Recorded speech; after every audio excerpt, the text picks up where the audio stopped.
我说俺们村里有机场，你们非说我吹牛逼。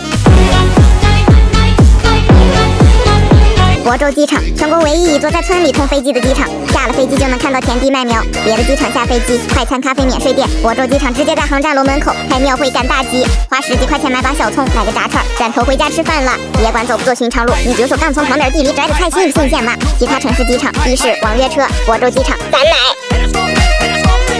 当你以为村里不好打车的时候，大爷大妈更是开着小3轮就来了，敞篷的5块，豪华全包的10块，啥类型都有，上车就走。就算霸道总裁来了，也得坐上老表的3蹦子扬长而去。赶得巧还能称点小葱带回家，怎么不算是一种新型免税店呢？要是时间足够的话，还能再套个20块钱的券儿，领2只大鹅带走。佛山机场，坏了，接下来对手了。苏州，感觉一直在挑衅我。